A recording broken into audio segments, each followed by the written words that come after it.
So over the course of the last couple of months, I've started to be teaching my wife, Catherine, how to kayak.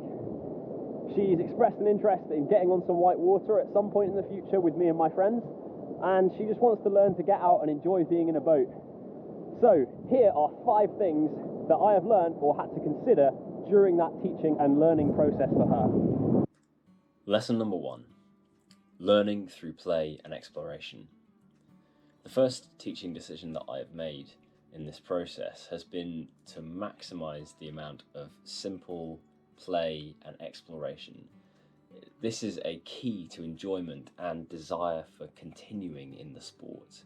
So we've been focusing on going to beautiful places in kayaks and simply normalising the act of hanging out in boats, playing silly games, and enjoying beautiful bits of creation. Lesson number 2, not overloading your learner. Something that I'm very conscious of is addressing technical aspects of the learner's paddling one at a time, not overloading my learner. When you are new to something, when you're new to a sport, all of the technical aspects, the strange positions that you might have to be putting yourself in, the new muscle groups that you're using potentially, can all very easily lead to an overload of your body's capacity to take on new things and to adopt new methods of doing things. With Catherine, I've made the realisation that we have all the time in the world, relatively speaking, so focusing on enjoyment of each session and maybe picking up on 1 or 2 at most technical aspects of paddling in each session is enough.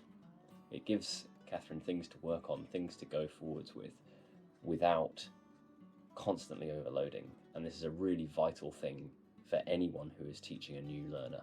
Despite the temptation for us as coaches, seeing all of the things that we would like the learner to improve on and expecting results instantly. Lesson number 3, picking conditions carefully. What I mean by this is only introducing harder conditions as time goes on, placing your learner in an environment where they are able to learn, where they're not fighting conditions, where there aren't huge waves or high winds or anything like that, or lots of rocks around, for example, that might cause anxiety, that might psychologically hamper their ability to take on the learning that they want to do. However, in our case, Catherine has expressed an interest in getting on the river one day, which I would absolutely love. And so we have been introducing harder conditions as time has gone on, introducing those gentle moving water elements, and proximity to rocks has been a vital part of the process. Point number 4, carefully considering what type of boat to give a beginner. This is not a decision that I have particularly made, but more something that is worth considering whenever you are taking out a new beginner to learn the sport. Personally, I love a half slice, and given that I don't have any boat more voluminous than my Ripper, that had to be the choice. I think a half slice with decent rails is going to provide most learners with an admittedly steep but rewarding learning curve. It is, however, a fine balance of wanting each individual session to be enjoyable and to encourage the learner to keep coming back for more, whilst providing them with a boat that will encourage maximum personal learning and long-term enjoyment. I'm grateful that my wife has taken to the boat so well, even if she does sometimes get frustrated with it spinning out on her. But when time and funds allow, a more suitable learning boat, probably still a half slice, but perhaps something shorter and slightly higher volume, would be useful. And finally, point number 5. Are you the right person to be teaching your partner?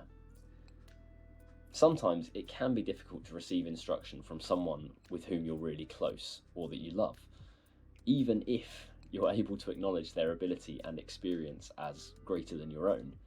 It can nonetheless be hard to receive instruction.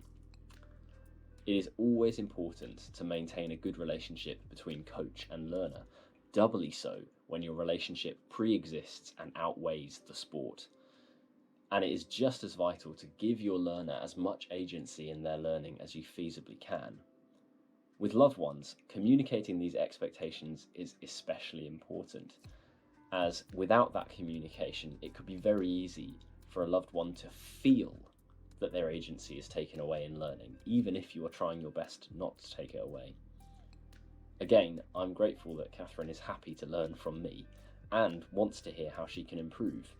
But, as I said in point number 2, I'm constantly weighing up whether to address technical aspects so that I don't overload her and add to that potential feeling of her agency being diminished. So there you go, guys. Those are my 5 pointers, things that I've learned and ways that you can teach someone who you love to get into the sport that you love. Let me know what you think in the comments, which one of these you think is the most important, or any other ideas that you might have that would be useful for coaching. And let me know in the comments below, and I'll look forward to reading some of those. Thanks very much for watching, and I'll see you in the next one.